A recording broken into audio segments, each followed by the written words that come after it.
I notice that my breathing is slow and steady. I feel good that I have made this time for my meditation. I am creating a state of inner peace.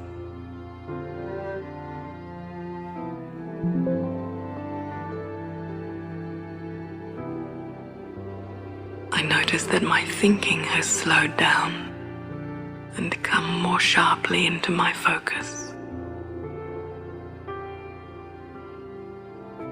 I'm more aware of the wanderings of my mind.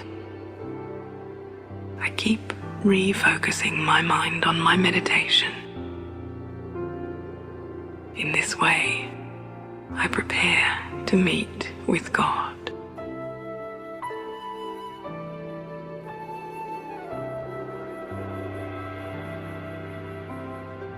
In a world that has moved its attention away from spirituality, my experience of God has faded.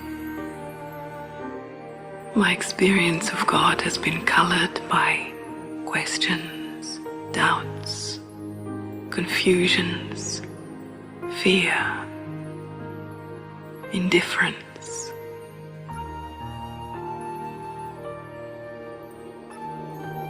I want to strengthen my connection with you, renew my relationship with you, so that I can experience your love and draw your power into me.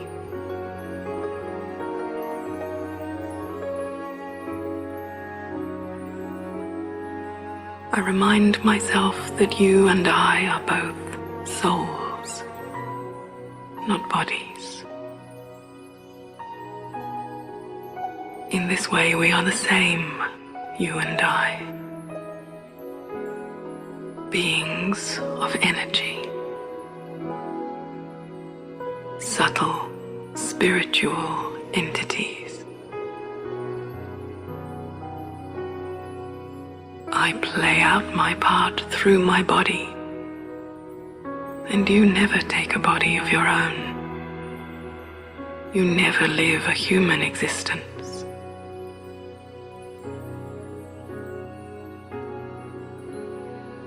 I want to make myself ready for you, receptive to who you are and what you will share with me. To do that, I'm willing to let go of some old attitudes and beliefs.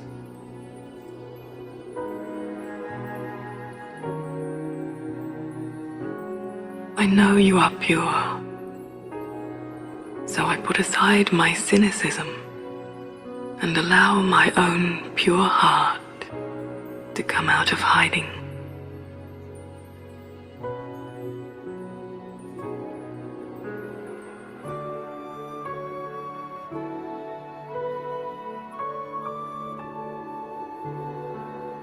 I know that you are the truth, so it will be pointless to try concealing my dark secrets from you, and I prepare to meet you with an honest heart.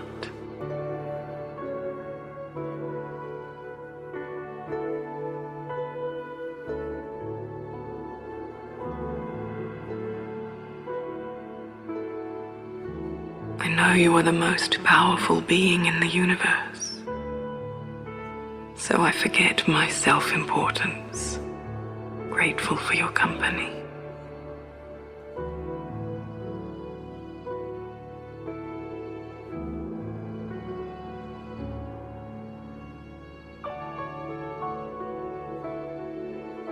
I know that you are love itself, nothing but love. So why should I fear you?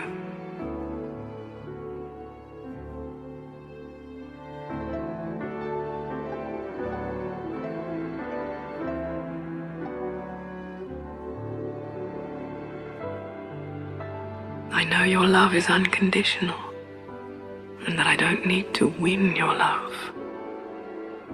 So I'm not going to make any promises just to try and prove to you how worthy I am.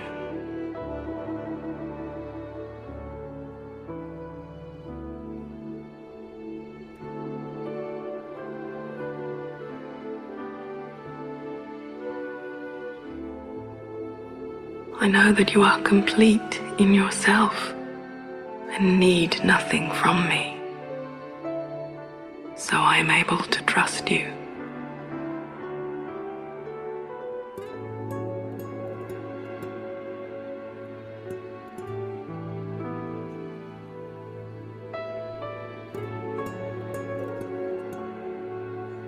I know that you are benevolent and unlimited, and that you willingly give me what I need.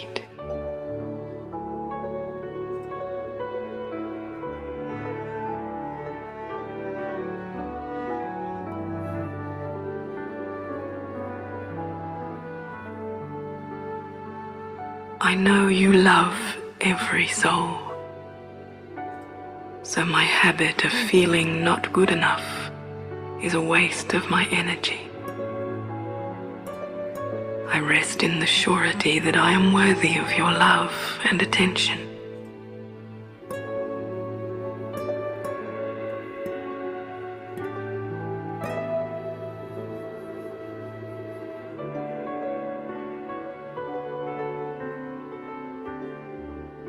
I know that you communicate in many ways, and that my perception of you may come to me in pictures or symbols, words, sounds, or subtle feelings. It may feel like it's just my imagination or my desire to be with you, not the real thing. That's okay. According to who I am, I will perceive your presence.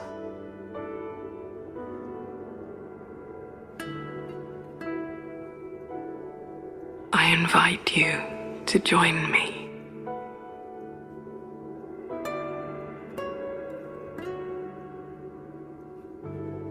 In the stillness, and with open hearts, we are together.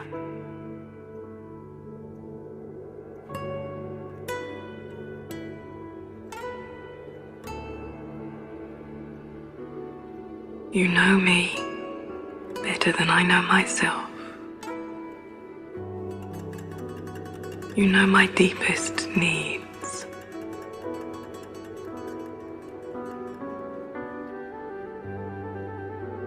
With gratitude, I open myself to your wisdom and guidance.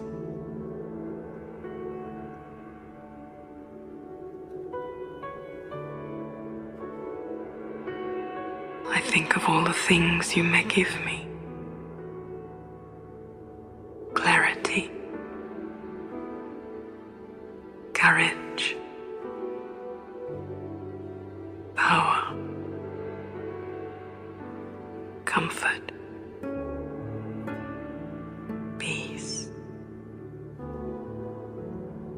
wisdom.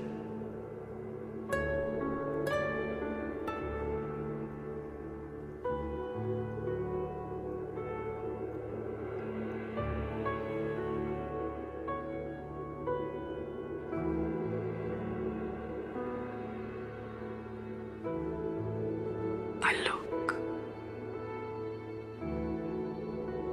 I listen, I sense your presence,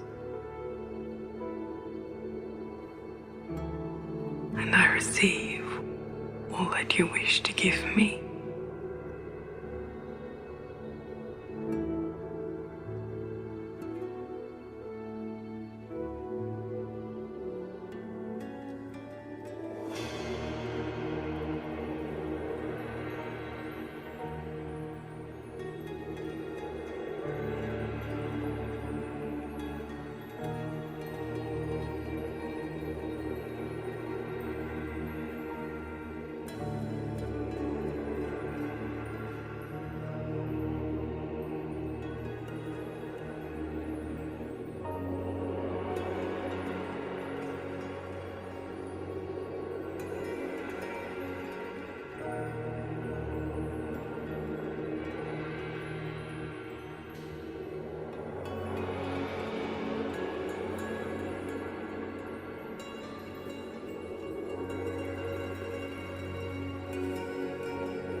तपते मन को मेरे आत्म तृप्ति मिली। बुझ रहे दीप को जैसे दीप्ति मिली। तपते मन को मेरे आत्म तृप्ति मिली। बुझ रहे दीप को जैसे दीप्ति मिली। जब पड़ी आपकी दृष्टि हम पर प्रभु, जब पड़ी आपकी दृष्टि हम पर प्रभु, जैसे जीवन मिला ज्योति जगती मिली।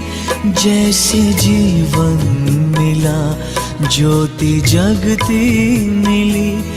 जैसे जीवन मिला ज्योति जगती मिली। तपते मन को मेरे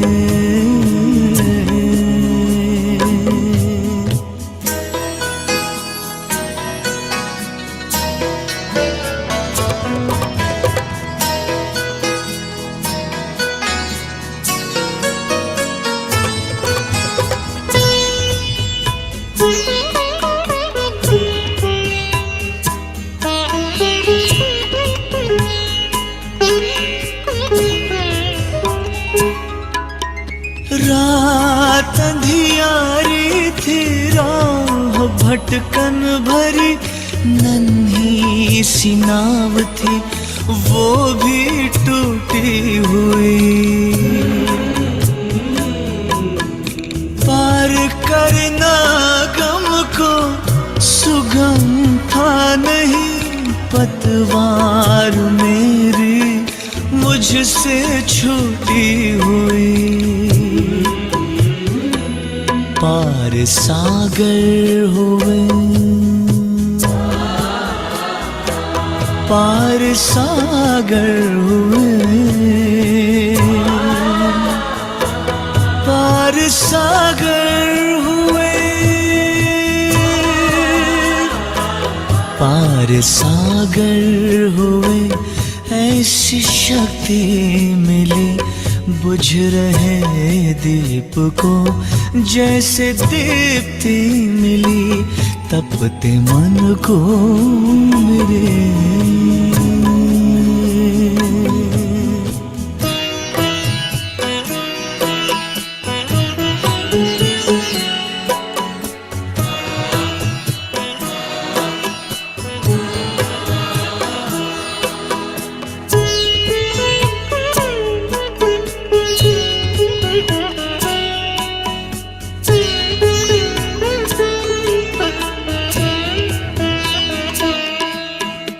तप का फल है मिला, प्रभु कृपा हो गई। छट गया है अंधियारा, नई सुबह हो गई।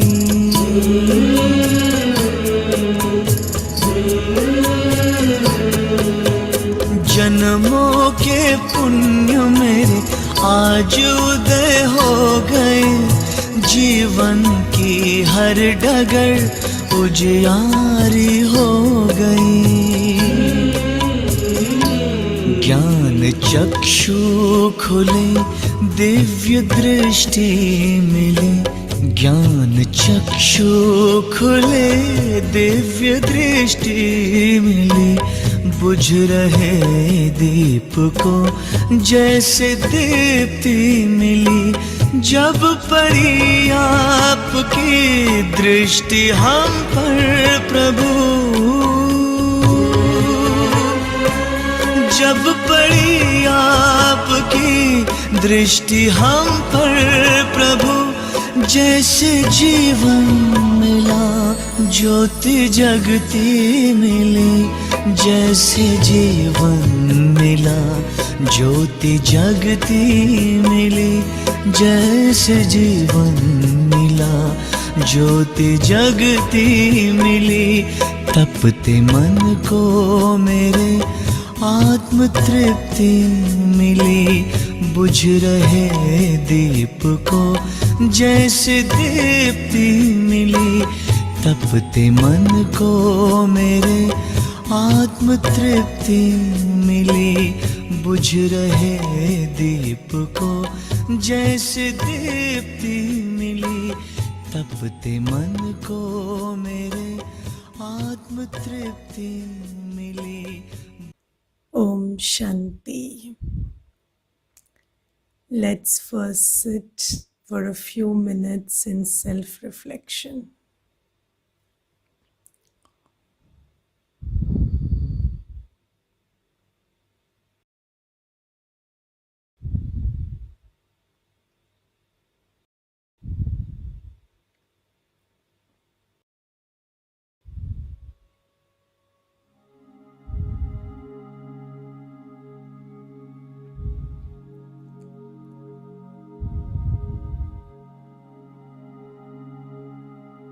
In this moment of silence,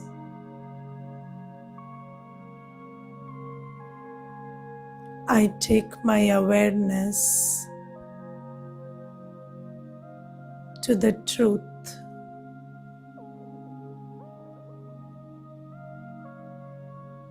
to who I really am.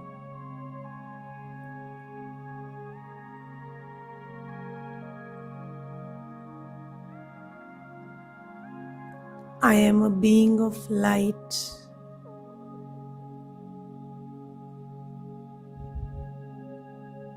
I see myself as I am. All these years, I stayed in some illusion, believing I am what I am not.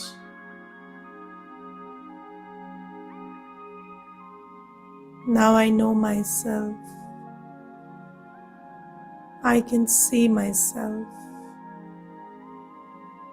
A tiny point of light am I. My seat is behind the eyes of this body.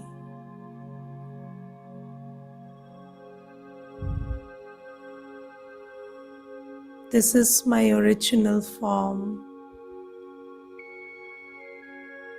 I entered the womb one day as a point of light, and I will leave the body one day as a point of light. Enter another womb similarly. I am just this, a being of light. Become aware of your true form, your true self.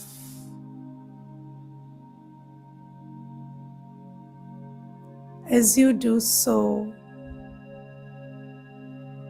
start to think about what matters, what defines you. My peace, my state of awareness, my state of purity, the loveful essence in me. This is what defines me. I am a being of peace, purity, knowledge, love. This is what matters. This is what defines me. This is the light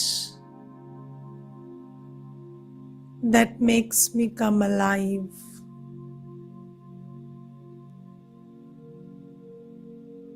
Under no circumstance during the whole day do I let this light go out.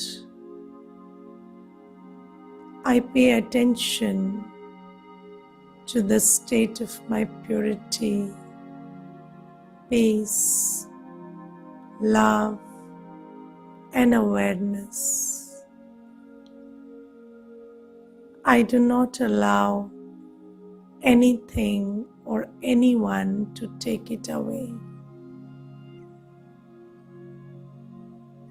This light, this power in me is my self-respect. I protect my self-respect under any circumstance. The light within me renders me credibility, renders me value and respect. I take care to keep the flame of purity, peace, and love going. Just sit in this awareness for some time.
Om Shanti.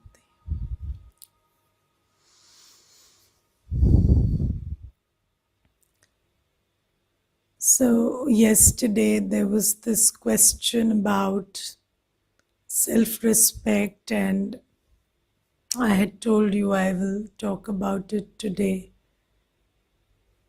So you see, we use these words self-respect, ego a lot during our conventional usage of language. And when we come to Baba gives us some understanding of what ego is and what self-respect is. Now, we understood that you will be considered egoistic if you if you insult somebody, right? But you will be considered one with self-respect if you feel insulted. Yes, so mostly, people use it this way, that when you hurt somebody or you insult somebody, you are full of ego. But when you don't go and hurt somebody or insult somebody, but somebody does something and you feel insulted, then you have self-respect. And then sometimes, people will do something that should cause you to, conventionally speaking, so you should feel insulted about it according to them. And then when you don't, they say, don't you have any self-respect? That person has been behaving this way with you and you are still going on with that fellow. So this is something that we generally think is the definition of self-respect and ego in the world. So some people will call out to our ego and some people will call out to our self-respect. But this is not how Baba talks about ego or self-respect. So Baba says that ego and self-respect are two sides of the same coin and both are ego. So if you insult somebody or you feel insulted, both are ego. Now, what is ego? So, there is a very simple definition of ego given in Gyan. Ego is when you start identifying yourself with whatever you are not. That is ego. So, when you start basing your self worth on things that you are not, then that gives rise to this illusion called ego.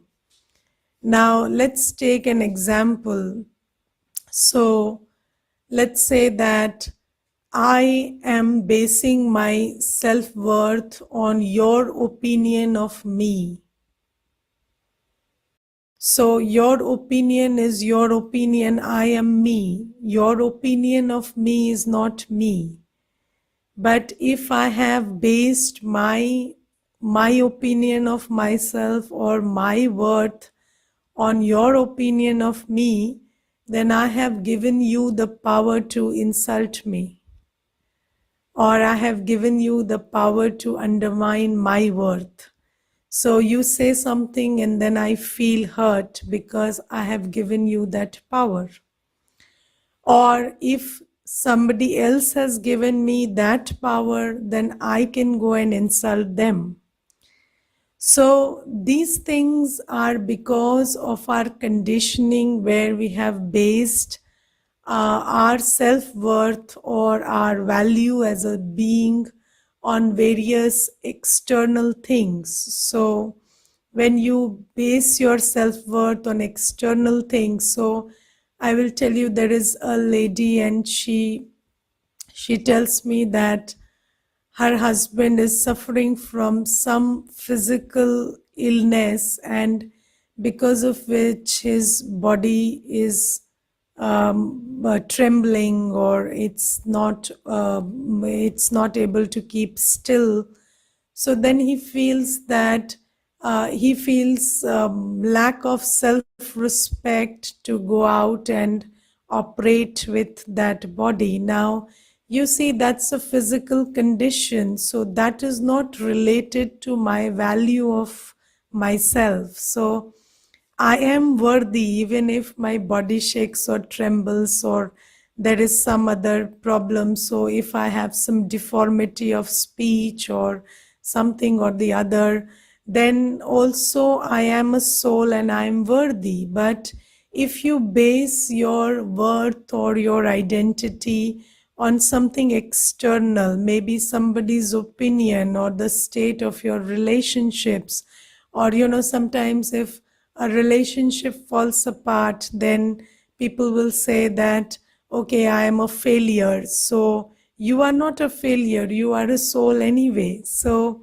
You so when you do this, then people will tell you that, you are that person, we were just talking about you, and you feel insulted that, okay, they were probably talking about my failures. So all this happens because you think you are defined by your external state, the state of your body, the state of your relationship, the state of your attainments or acquisitions or achievements, the state of your property, money, status, or the state of people's opinion about you. So if you base your identity on these things, then that is called ego. And the nature of ego is you will be swinging between superiority complex and inferiority complex always. And you will always try to hurt someone or feel hurt. So these are the tendencies of our ego-based lifestyle. So sometimes, so you will always be in a circumstance where you will either feel there is nobody like me, or you feel I am like nobody here. So I am a nobody, or there is nobody like me. So this will be always one of them. One of these thoughts will always be there because it is based on the external, and the external is amenable to comparison always. So either somebody will be better or worse than you. And then if you feel somebody is lesser in value, you try to hurt them or dominate them. And then when you feel this person is greater in value than me, then you feel dominated by them. So, if you do not detach your sense of worth from physical things, so I remember in one of the Murlis, Baba said that if you feel that, so if somebody is getting beaten up every day in the house, so if there is a woman, let's say, and she is getting beaten up every day in the house, then she should not feel that I have to continue here because I do not have any financial support. So Baba says that you can go and wash dishes and you can earn for yourself, and then you can lead a life full of dignity. So, but you see, we are all suffering because we feel that somebody in a position has the, so we feel lesser than the person who is dominating us. That is why we have given the power to that person to dominate. So when you give that power to somebody because you feel I am not working, I do not have the money, so probably I have to compensate by taking the abuse the other person is giving me. But if you could just reinforce that you are equally respectable within yourself, then I don't think the other person will ever be able to do anything to you. So, so it is basically our lack of sense of self-worth which puts us in a vibration or creates an auric field around me, in which we give a signal to the people around us that I am a doormat and you can walk all over me and I would not resist it. So, but then it is not because of their ego, it is because of our ego, because we have based our self-worth on external things, and because of that there is a lack of self-worth. And then you say that I am getting hurt or my self respect is getting hurt, but basically it is because there is no lack of self worth, so the other person is getting an indication that they can treat you the way they can, and then your ego is retaliating that I am being treated this way because I have lesser resources. No, you are not being treated that way because of lesser resources. You are being treated that way because of lack of self-worth. So if you could just are you getting what I'm saying? Is it clear that it is basically when you feel you are less than or greater than. So, why do you feel you are less than or greater than? Because you are also thinking of your value in terms of a sum total of whatever is external. So, when you are basing your sense of self worth on the external, then you are in a place of less than within yourself. And when you are in that place, then somebody feels greater than, and then they have power over you. Or you feel greater than somebody, and then somebody feels less than you, and then you dominate them. So this whole game continues because we are all identifying with things that are external. And if I stopped identifying with my external circumstances and came to a place where I understand that I am worthy, I am dignified, and I am God's child, and I am relevant and important, and it doesn't need another person to recognize that. I recognize that come what may. And I do not radiate that vibration where I feel less than or greater than, then people around me will automatically behave themselves.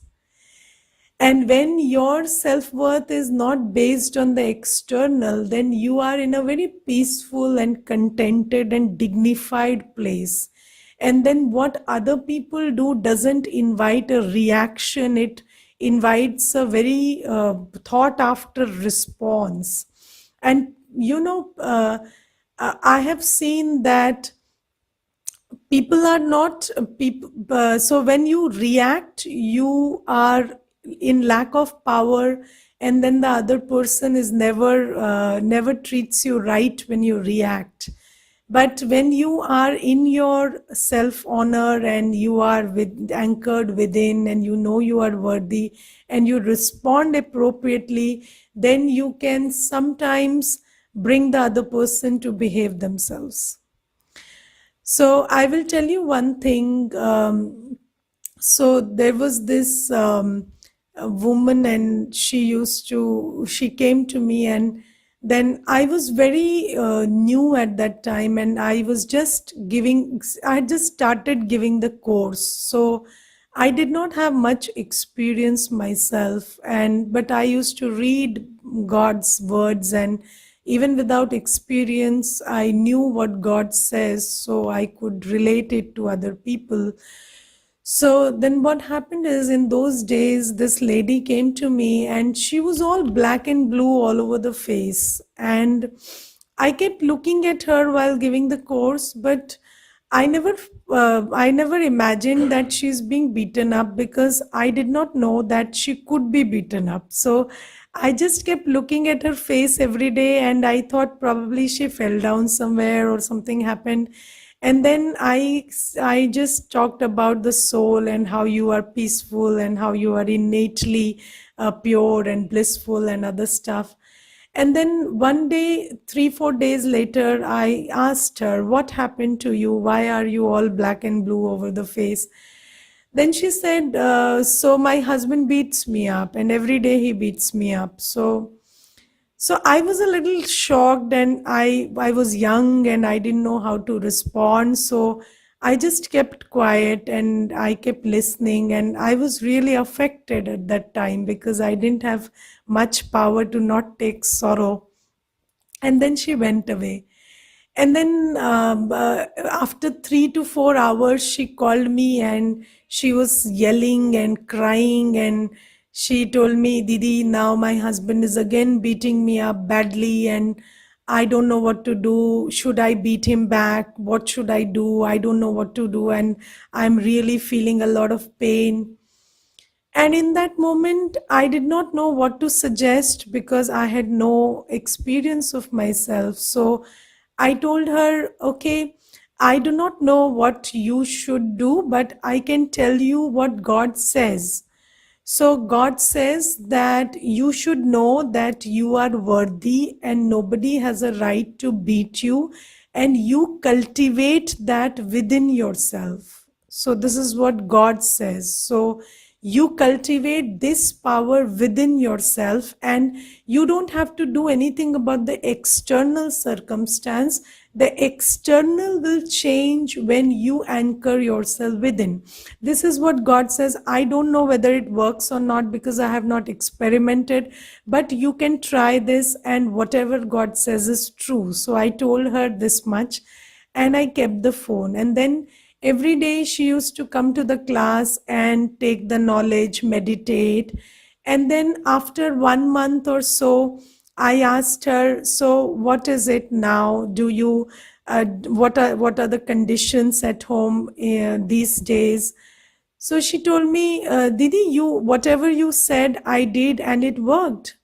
So I said, what worked? So she said, my husband just stopped beating me, and he could never raise any his hand on me, because I don't know, something within me shifted, and he, even without my saying, he knew that if he beat me up now, there would be consequences. So I never said anything, but that was very evident by my body language and the way I conducted myself. Because when I was full of grace and poise and dignity inside, that communicated itself to the other person. So this is one experience I'm telling you from that sister, and ever since that time I have had many experiences of this kind. And if you stay in your self honor, that is, you don't think you are less than because, or you deserve this, so I will tell you, you only get whatever you somewhere think you deserve. It looks harsh and bitter, but let me tell you, this is there. So, somewhere you have accepted that you deserve this, and only then do you get it. So, if you get it in your mind that no, I will, so you just have to prepare this in your mind. You don't have to file a divorce case, or you don't have to tell anything to the other person. You should know yourself that you are dignified and you are in your best state within yourself. And you, in order to get that confidence within, fill yourself in meditation with that energy of purity, peace, love, happiness. And when you are in a full state within yourself, that gets conveyed to the person in front of you, and they treat you better also. So you don't have to insult somebody to get respect. You don't have to feel insulted by anybody. If you just stay in your power, then everything falls into place. So let me tell you one more incident. So there was this brother, and he came to me and he just sat across me in the center, and he told me, I feel you people are the most foolish people on earth. So I said, okay, so what makes you say so? So he said that you run these classes, and you try to mend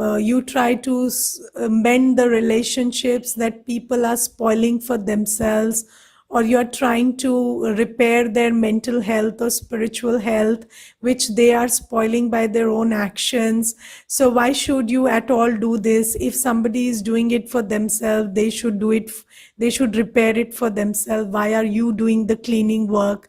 So I feel it is very foolish, and if I was in your place, I would never do this. So I said, it's okay. So if you wouldn't do it, you wouldn't do it. I do it, and it's okay. So, and if you think it is foolish, you are welcome to your opinion. And then he started chatting with me, and I did not react to whatever he said. So he started chatting me with me, and at the end, he bowed down very intensely, and then he left, and he said, you are the greatest people on earth. So you see, they come with one opinion, they leave with one opinion.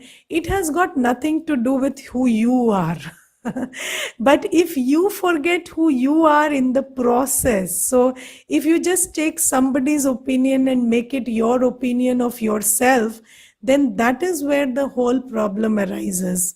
And if you just stick to your opinion of yourself, if you know who you are, then come what may, whatever the other person says about you, if you don't get disturbed within, or you don't start questioning who am I, then there is no problem at all. But if according to how the other person is behaving or how they are treating you, you are basing your opinion of yourself, then you are in trouble. So God tells us that your self honor is what you think about you, and that is based on your inner state of knowledge, purity, peace, love, happiness, bliss, and power. So you will feel fuller if you give love rather than beg for love. You will feel fuller if you create happiness rather than seek happiness. You will feel fuller if you practice peace in meditation than seek peace from outside. And if you are in this full state, you will be able to stay stable in the face of external things not being okay. And that is when you protect your self honor, not by retaliating or feeling insulted. Okay. How do we get rid of frustration and narazgi for a family member who has been unreasonable and has treated us bad for a long period of time? How can we forgive him? So, you first forgive yourself for allowing that person to treat you bad. So, how could you allow a person to treat you bad? So, you need to forgive yourself for doing that. And what made you stay in a relationship when the person was treating you bad? So, it was your own lack of self worth which made you stay in that relationship. So, if you thought that bad treatment need not be taken from any person, you could have walked out. But why didn't you walk out? Because there was a subtle exchange. So that person was providing you with something. It could be emotional, it could be security, it could be a sense of just being under a roof, it could be anything. But that person was definitely providing something for which you exchanged your uh, you know you exchange this offer that, okay, I will be treated bad and I will take it because I am being offered this thing. So first forgive yourself for making that choice, and then now you understand that you do not have to take anything bad from any person. And if you get this right here, then this will be conveyed to the other person. You don't have to do anything on the external to convey it to the other person. So sometimes you keep shouting at the other person and keep telling him that I will leave you, but they know you will not leave them.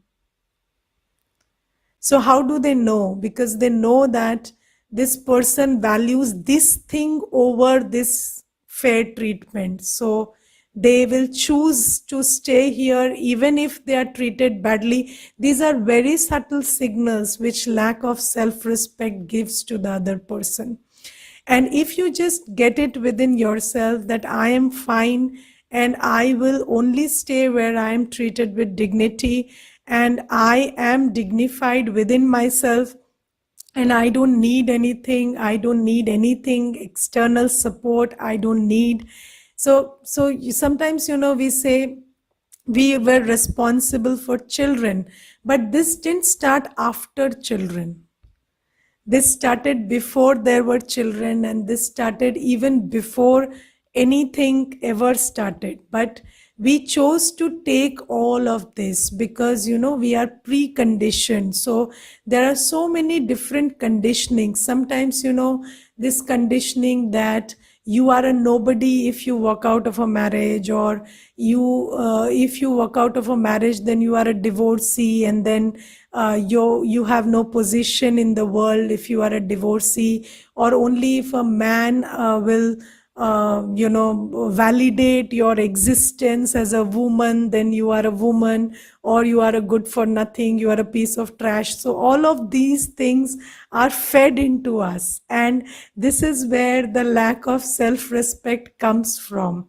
And that, so yesterday only, I when I was going for a walk, I was talking with somebody, and I was just thinking about this. Why do you need 10 people to validate your worth? So, so you are worthy even if nobody talks to you, nobody lives with you, nobody chooses to be with you. You are still worthy. And if somebody says I will not be with you if you don't agree to these terms, and those terms are unreasonable, you don't agree to them, come what may. But there is this conditioning that if you walk out of this relationship, you are nobody, or you have nowhere to go or nothing to do. Why? You don't have two hands or two legs, or you don't have a brain. Why can't you do something for yourself? But this has been fed into us. So we have been made this bichara and bichari and all that stuff by feeding this into us, and then they make us our slave and keep us. So that is not the way we need to live, and we need to get it right that I have come to this planet, I am a whole package and God has made a provision for me. So it's not like if this person doesn't stay or this thing goes away, I will be nowhere. No, it's not like that. You will always survive, and there will always be something or the other that will come to your rescue if you walk out for the right reasons. So I'm not asking anybody to walk out, because the problem is, if I am in self, so the root cause is not them, the root cause is me. So if I am in lack of self respect, and that is why these things are happening, then if I don't build my self respect and I walk out, then I will invite a similar situation elsewhere. Okay, so if I go to my parents will also treat me the same way, just like my husband did, or just like my son is treating me, because it's not about them, it's about me and how I am allowing the other person. So if I don't come to this place of self honor within, then even if I keep shifting places, walking out of one relationship to the other, I will be inviting similar circumstances there. Okay, so this is something that we need to understand, and how to build self honor or how to come to a fuller place is what we are learning here. So, the first step starts from thinking of yourself as a being rather than a thing. So, thing that has a face and a feature and a body and looks and style and age and money and property and post and labels. I am not that thing. I am this being. And I, the being, am defined by my state of peace, purity, love, happiness, bliss, and power. And when I sit in meditation and pay attention to this being that I am, and connect with Shiv Baba and take power from him, and fill myself with this sense of being the child of ocean of love, ocean of peace, and build this relationship with the ever powerful almighty God, then I come to this fuller place within, and then I'm able to radiate the right vibration to everybody. So you see, sister, I will tell you from my experience. So there is nothing about BK sisters. So we wear white clothes. We are always very simply dressed. um, I speak English. Some even don't speak English, or some don't even speak very. So some BK sisters are not very qualified in the sense the world takes to qualification also. But then, how do we attract this respect from everybody? By conducting ourselves gracefully, by not reacting to when another person stoops down, you don't stoop down. When another person plays dirty, you don't start playing dirty along with them. So when you have overcome your sanskars, when you have won over your sanskars of weakness, your sanskars of reaction, your sanskars of, so when somebody is being bad to you, the sanskar of getting hurt, or the sanskar of taking revenge, or the sanskar of retaliating is triggered. But if you have won over their sanskar, so that person behaves badly and you just conduct yourself gracefully, then how long can they conduct themselves badly? So that person will get tired of their own conduct, because you are still graceful. So by being yourself, by sticking to being yourself, come what may, is how you change everything around you. So if somebody speaks in a mundane way, you stick to your speaking in a spiritual way.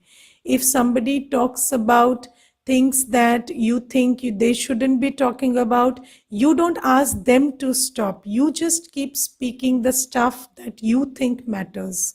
And this is how you change the conversation. This is how you bring the other person to talk your language.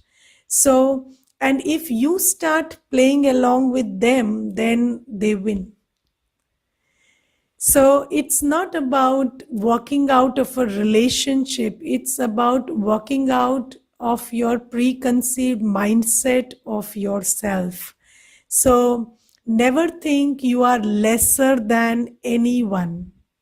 So you are not less than or greater than anyone or anything around you based on external things. You are a very valuable soul. God loves you, and God is your parent. God is your so God has to take care of you, and He loves you. So you don't have to base your self-worth on anybody's opinion or acceptance or appreciation or approval. So, but relationship with God has to be built for that.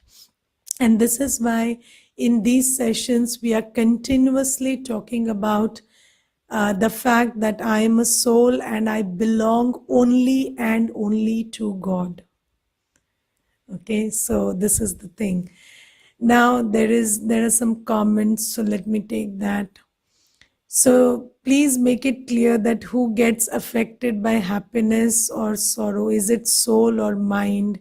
So it is the soul. So the mind is a part of the soul. So you don't say whether the hand got affected or the body got affected. So the hand is a part of the body. So mind is a part of the soul. So mind is an organ of the soul. So the soul has three organs: mind, intellect, and sanskar. So it's not about who got affected. Okay. So see, somebody is sharing that experience also. So very true. I became the biggest receiver when Baba made me a big giver. My Swaman made me very important and special. So it works, you know it from the class also. Okay, if someone is divorced, what one should do to come back together and lead a happy and blissful life. So you should know that you don't need to come back together to lead a happy and blissful life. You first come to the place that I am okay wherever and however I am. So there is a reason why you got divorced, and that reason has not got to do anything with the relationship or the person. It's got something to do with you. So there is a very simple law. If you can't live peacefully with yourself, you can't live peacefully with another person. If you can't live peacefully and blissfully with yourself, you can't live peacefully and blissfully with another person. And if you can live peacefully and blissfully with yourself, you can live peacefully and blissfully with anyone. It doesn't matter who that person is. So, sometimes when people say, who should I marry? So I said, if you are marriageable, get married to anybody, it would work. And if you are not marriageable, you get married to anybody and it would be a disaster. So it's not about anybody, it's about you. So you don't have to look at yourself as a part of a relationship to think that I have to be happy or peaceful. No, if you're peaceful and blissful on your own, you can be peaceful and blissful with 50 other people also. So it's about you.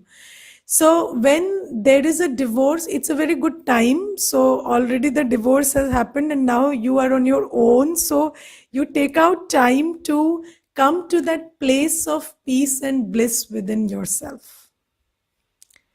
And when you do that, then if it is possible, there is a reconciliation, you go and do that. But first you must understand that you come to a place of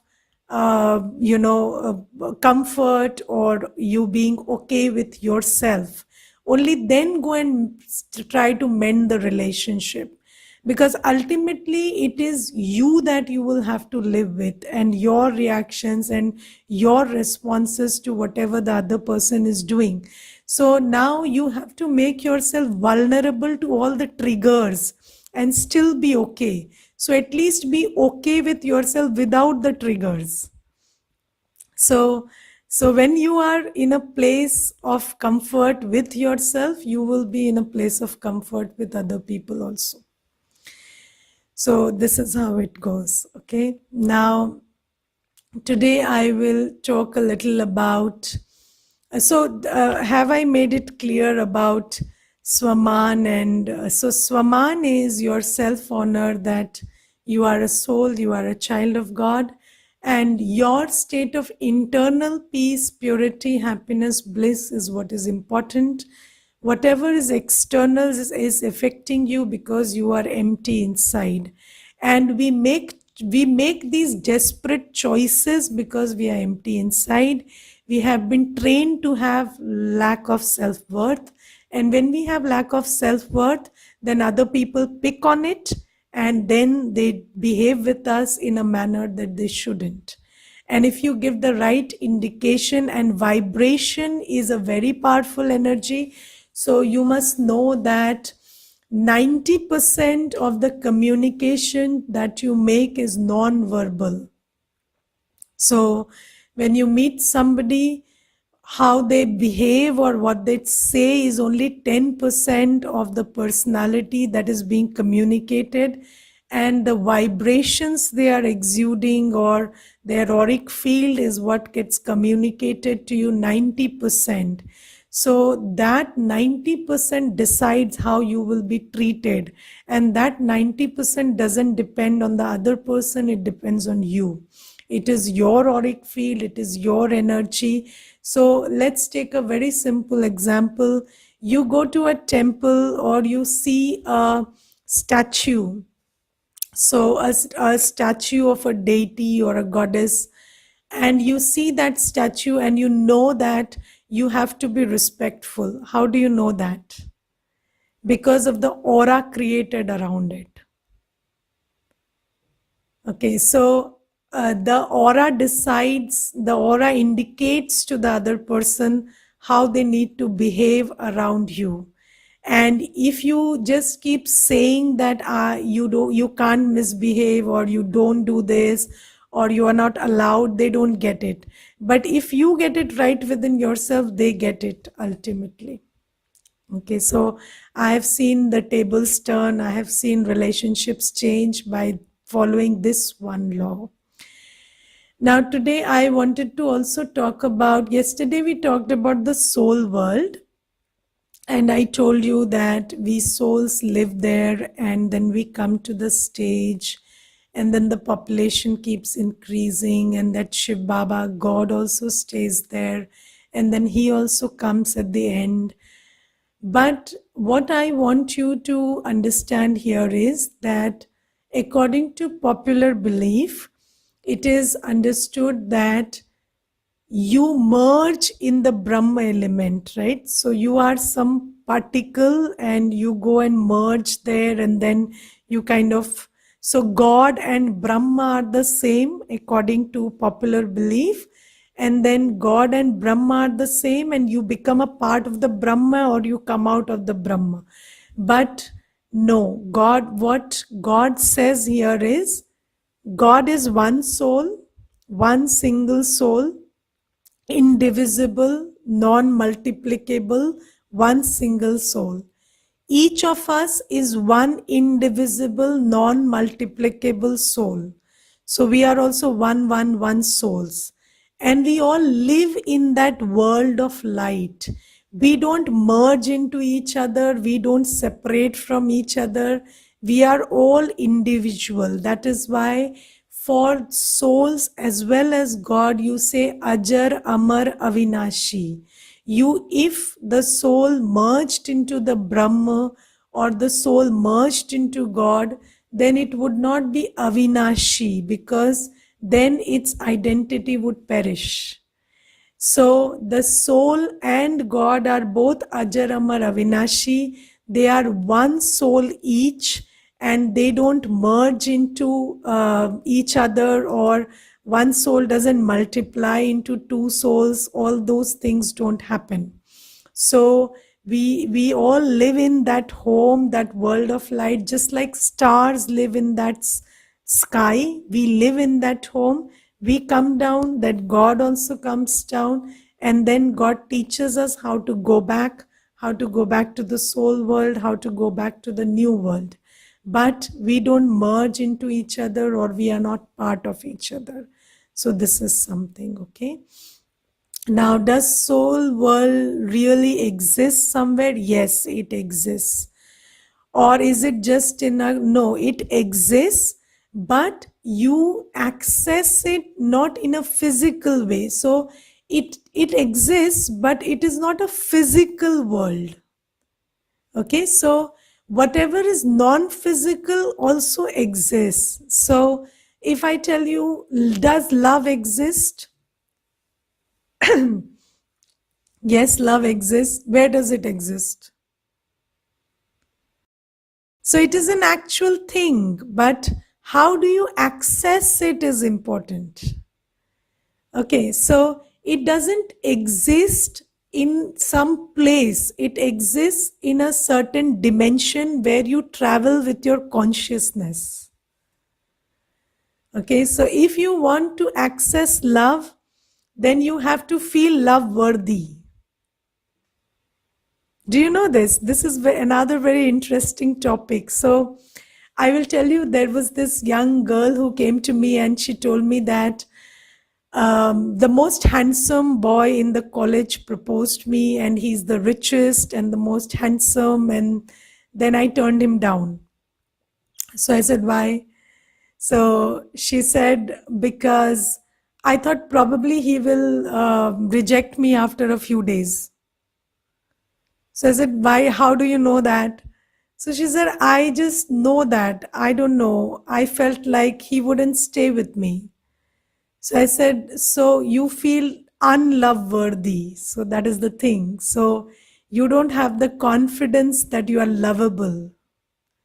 So if you are radiating the vibration, I am not lovable, then how will anybody love you? So do you know why most people fall out of love with us? Because we are constantly creating this vibration, I am not love worthy, or I want love. So who wants something? That one who is empty. So when you don't have love, how can you get love? So how do you get love? By accessing that consciousness that I am loveful, I am love worthy, I am the most beautiful, I am the most deserving, I am the best. So that's how you reach that place. So similarly, when you start feeling that you are a soul, you are a point of light, then you access that soul world. You are completely pure and peaceful. You are absolutely silent. There is no thought. Then you reach that soul world. So soul world is a dimension of conscious, the dimension where you reach when you are in soul consciousness. Okay. Okay, fine. So if anyone insults us and we don't react, he or she thinks that we are weak. No, they think equally you are weak when you react.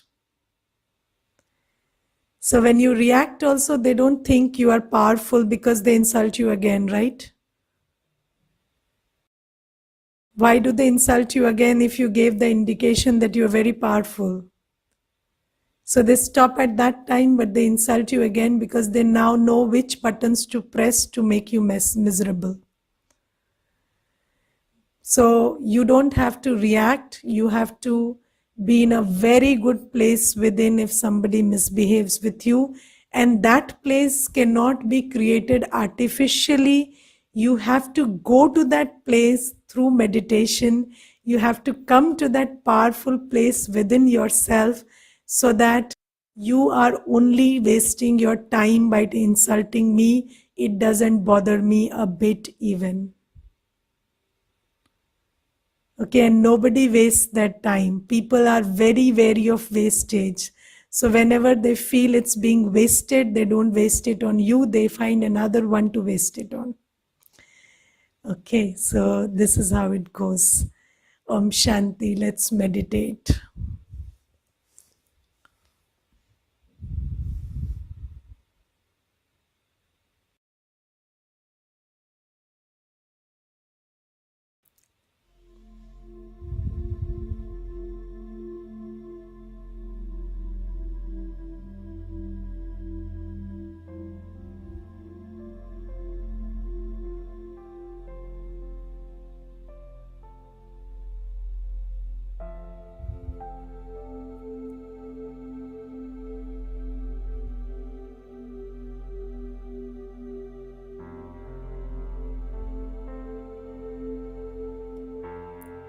Sit very still and quiet.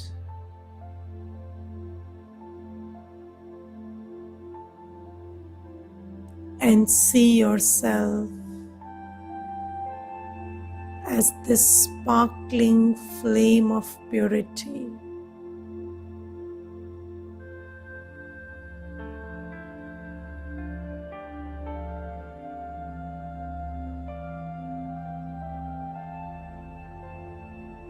I am this shining, blissful, pure light.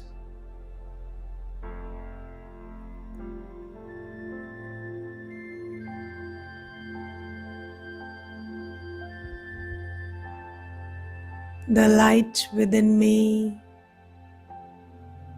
is shining through my whole body and creating an auric field that is pure and powerful. See yourself as a being of light, creating an aura of light around yourself.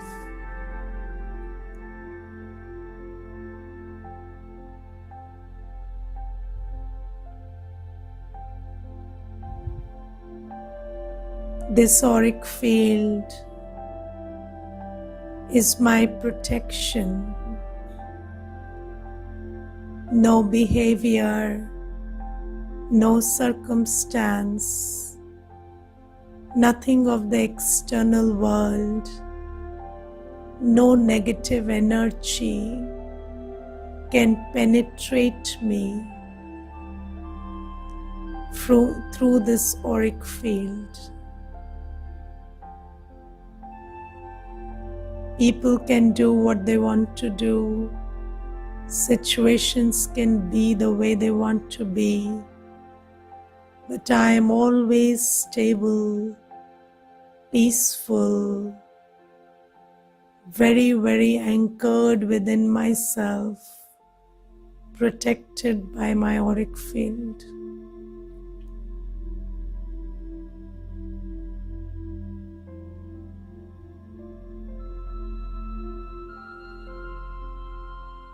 Just sit with these thoughts for some time.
By remaining in the company of the Lord of Divinity, you have changed from iron and become like a philosopher's stone. A philosopher's stone is definitely highly valued This is why you must never consider yourself less than others in your self-respect. Do not become body conscious. Those who maintain their self-respect will never be arrogant. They are always humble. Those who maintain their self-respect are bestower who constantly give respect to others. Those who maintain their self-respect are bestower of respect to souls, whether they are young or old, enlightened or unenlightened, conquerors of Maya or influenced by Maya, virtuous or those who still have one or two defects. That is, those who are still making effort to become virtuous. Because they themselves are complete and full, they will constantly be merciful. A bestower means someone merciful. Such a soul would not have the slightest thought of bossing any other soul. Souls either have mercy or become bossy. Why is this like this? You shouldn't do this. This shouldn't be like this. Does knowledge say this? All of these thoughts are a subtle form of bossiness. This is why a merciful bestower who maintains his own self-respect would give respect to everyone, and in this way uplift them.